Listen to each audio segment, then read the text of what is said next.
Aloha. Aloha. Wonderful. My daughter went to Hawaii a few years ago. I have not been there. How many of you have been to Hawaii? Oh my. We need to have a group trip to Hawaii. The word aloha, we've already used it in our meditation, in our worship, because it means presence and breath. Aloha. When we say aloha, we say hello. We say welcome. We say, may divine spirit be with you. May we share the breath of life. When we leave, we say aloha. It's not just a goodbye. It's we carry a divine spirit. We carry that breath of life. I'm going to teach you a new word. Maybe. Karibu. Karibu. This is a Swahili word. Also welcome. It means come into my home so I may learn what is on your heart. Isn't that beautiful? And I'm going to teach you another word. This is from Madagascar. Tonga soa. Tonga soa. May you enjoy the pleasure of coming home. If I'm a guest entering someone's house in Madagascar, it's a homecoming. Even though I've never been there. I'm wearing a shirt from Madagascar. I traveled there back in 1996, I think, and helped the Lutheran churches in Madagascar celebrate an important anniversary. And the hospitality, it was unparalleled. So there were 10 or 11 of us from our Rocky Mountain region, including New Mexico. And one of the travelers, he and I were invited to stay at the home of one of the Lutheran seminary professors. And they served us chicken. It was the worst chicken in the world. But we enjoyed the hospitality, the conversation, the people, the family that we were with. We stayed there 2 nights. So the second night, guess what we had? Chicken. And guess what? It was still just as tough and stringy and chewy. It was like, this is no chicken I've ever had. But we loved the hospitality. The next day, we were traveling on our little bus going to another town to visit a small Lutheran church. And we were laughing about how bad the chicken was. Until our guide said, do you know that a chicken is worth a day's wage for these people? I started doing the math. Okay, if a family made $52,000 a year, that's $1,000 a week. That's $200 for a chicken dinner. How many times have we put out $200 or $400 or $800 for a guest 2 nights in a row?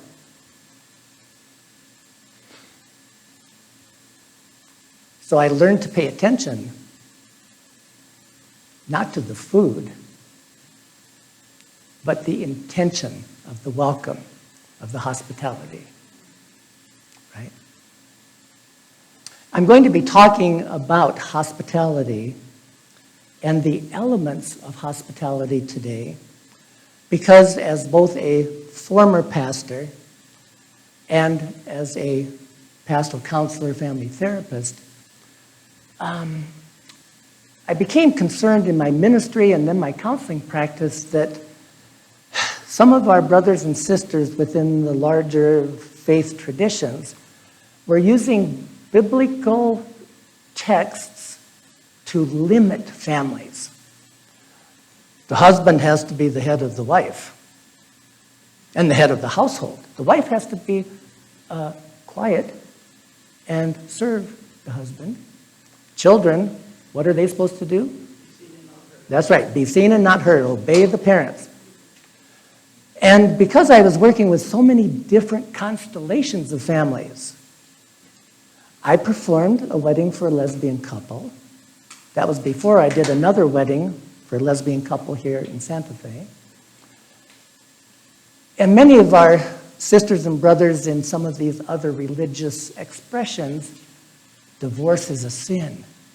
I had a member of my church in Iowa say, "Pastor, you don't talk about divorce being a sin, but divorce is a sin." And I said, "No, the Bible never says divorce is a sin. Divorce is a sign of brokenness. It's our human shortcomings and failings. We haven't been able to make something work, but God still blesses people. God blesses families." So I was working with divorced families and remarried families and step-parenting, and I'm still scratching my head going, okay, Victor, you're a pastor, you're a theologian. Why can't you find something in the Bible that supports families besides just husbands do this, wives do this, children do this? And then I came across Genesis 18. Abraham and Sarah, probably about my age or older. Abraham is outside and he looks up and he sees 3 strangers coming down the road. And you may know the story. He runs out to greet them. And then he bows down on the ground and then welcomes them to his tent. And he says, "Sarah, we need some food for these travelers." So they put on a feast, a meal. They talk. That's when the men say, "We came here to tell you, Sarah, that you're going to have a baby." And you remember what Sarah did? She laughed. It's like, "I'm a grandma without having ever had children, but I'm the age of a grandma. I'm going to have a child?" And then they finished their time together. Abraham walks them on their way so that he can say, "Don't go to the south. The people down there are not very friendly. Go to the oasis that is more toward the west here. You'll be safer and you'll find water better." We don't know what he said to the people, but he helped them on their way. Those 5 elements of hospitality I began applying to families. How we welcome each other. How we provide safety. Abraham bowing down, he exposed the back of his neck, a very vulnerable part of our body, saying, "I'm not a threat to you." Our pet dogs will do something like that, when they are being submissive or passive. And then we nurture people in families, the food that Sarah put on the table. Then we equip people in our families to help them prepare for the next step of their journey, and then we bless them as they go on their way. Now, Abraham may not have blessed these 3 travelers because they had already blessed him. The sacred practice of hospitality was so important in those ancient times because they didn't have Google and they weren't on their devices and they didn't pull up, the news feeds. The only information they had from the outside world was from a traveler. So you did not turn away a traveler. You did not hurt the traveler. You cared for the traveler because that was your connection to the outside world. So I want us to think today, those words, welcome, safety, nurture, equipping, and blessing. Now, a way you might remember this is, we shall never erect barriers. All right? Same letters. We shall never erect barriers. So let's talk about how this plays out in a family. You may already understand this very well. Most people do. The most stressful times in a family are whenever somebody enters or leaves. Okay? The birth of a child is a great celebration, but holy mackerel, the family has to change in order to welcome a new member.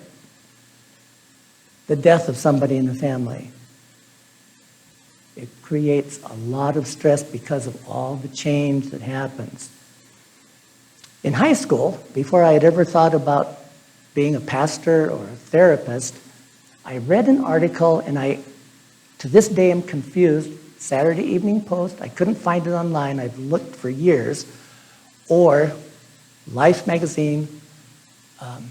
My mom got both of those. It was a short article. A psychologist was saying, there's a really difficult time in a family when children come home from school, and the children are fussy and irritated, and so give them a snack. Okay, it made sense to me until I started working with families. And what I've learned, there are 3 hours of the day that are the most stressful hours for a family. The hour in the morning when people are waking up, getting breakfast, getting ready to go to school or go to work. That hour before dinner, coming home after work, after school, scrambling around. And what would the third be? The hour before bedtime. You know, where kids may not want to go to bed, they're not ready to go to bed. What would you guess is the most stressful of those 3 hours? 1, 2, or 3? How many would say 1? The morning and the hour in the morning? Okay. How about the hour before dinner and the hour before bed? Yeah. So I started rethinking this thing. Do we give kids snacks because it's all stressful? No. You welcome them. And what I had client families do, Mom, Dad, when the kids come home, spend 10 minutes connected with your kids. Engage them. How was your day? What was the best part of your day? How did you handle a challenge today? 10 minutes of welcome, no conflict. You didn't even have to give the kids a snack, but you often did. How would you apply that in the morning when people are waking up? It's time to get out of bed. I've called you 3 times already. Get out. That's not a welcome. Oh, I can't wait to share this day with you. I can sit on the bed with my son and daughter, grandkids.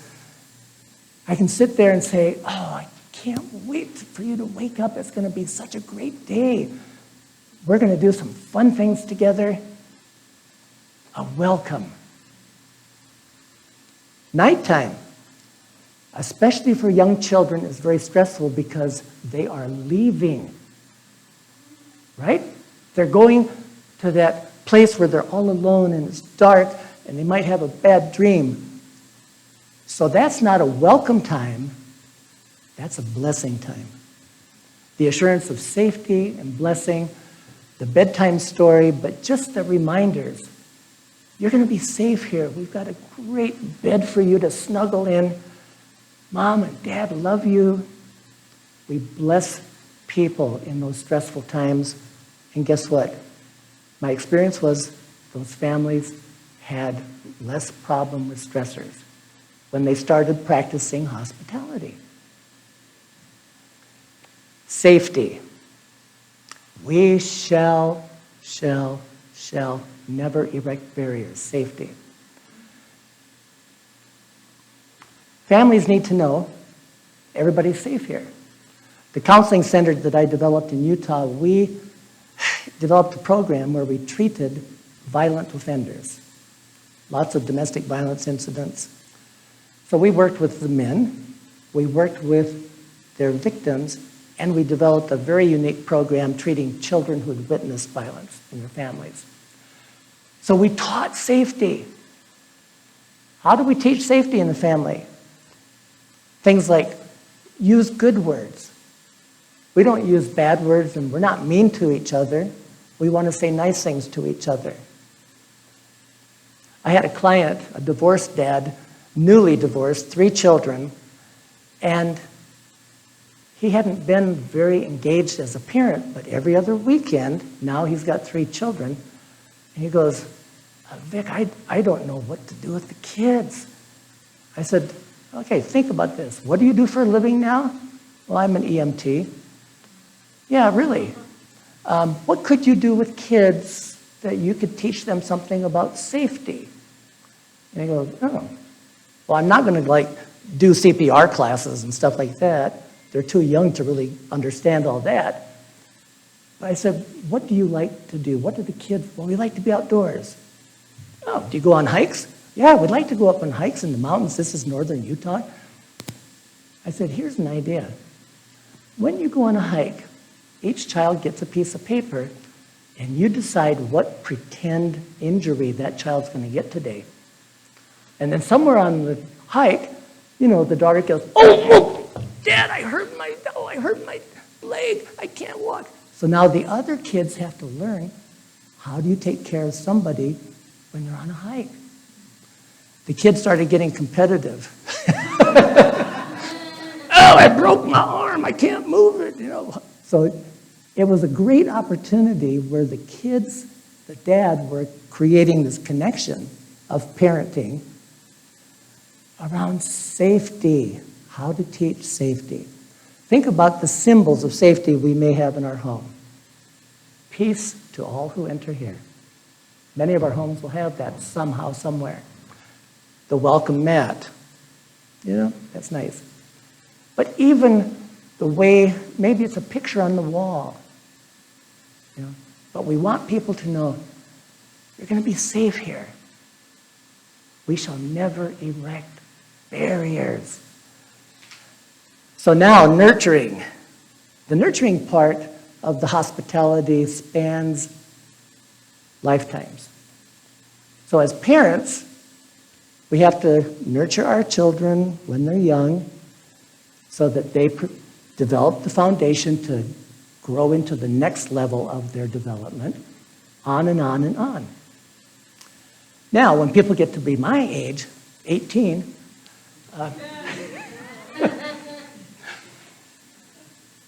we also need nurturing. How do we support the aging process? People who are looking at final chapters and legacies, and what do we leave behind? So starting from infancy all the way to old age, families find ways to nurture.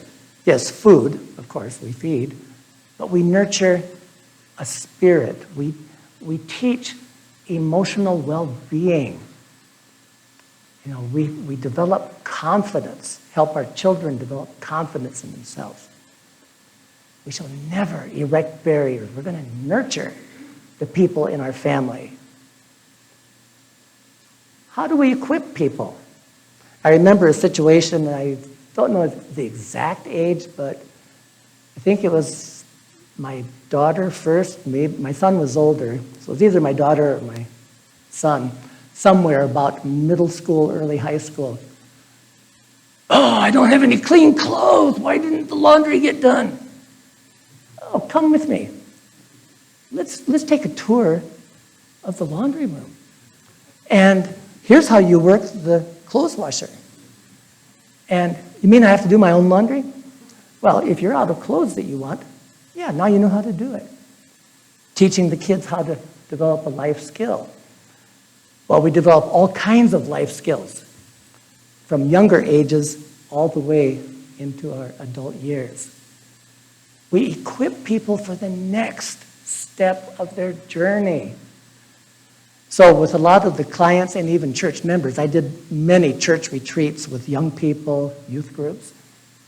And it was really interesting. Sometimes the kids would come well prepared. They had their, packs all, they got their clothes, they've got their toothbrush, everything they need for a retreat.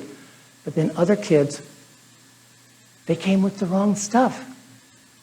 And it's like, oh, you haven't learned how to pack for a trip yet. Even that is a symbolic but a practical way of helping people get equipped for the next part of their journey. I did a lot of backpacking in Utah, and we had backpacked the Uinta Mountains, a group of us, and we were coming out a day early. This was in June, but snow was coming in. We were up at 10,000 feet, and as we got back to the trailhead, there's a scout group coming in, and the boys had taken garbage bags, cut the slot, put it over their head. They are going into the backcountry with garbage bags. Some were carrying plastic garbage bags with a sleeping bag. We talked to the scoutmaster. Do you realize it's going to get bad here, and you're going to have kids really facing exposure? And the scoutmaster said, oh, if it gets bad, we'll just find a hole to crawl into. I've done a lot of trips with young people in the wilderness. You never would say that about bad weather, snowstorms coming in. Oh, we'll just find a hole to crawl into. We'll wait it out. Equipping people for the next part of their journey. My grandmother did it. You know how she equipped us when we left her house? Cookies. Here's a snack for the road. Yeah. And then finally, blessing. Blessing becomes that important time. And again, it becomes so critical at those times of change and transition in a family. So it's like, how and when do we bless? Well, anytime somebody enters the family, we welcome them, but we also bless them. We want God's very best divine presence in their lives. And when somebody is getting ready to leave, how do we bless them? Well, blessing means we want the very best that God can shed on your life. And so when people are leaving the family, yes, death, a sad time, but going off to college, getting married, even going to camp, as a kid, we still bless them. Yeah. So, what do? We never erect barriers. We should never, we shall never erect barriers. We carry that welcome, hospitality. We carry the safety with us. We nurture the people around us. And then we help equip them for the next step of their journey and bless them on the way. Aloha. Amen.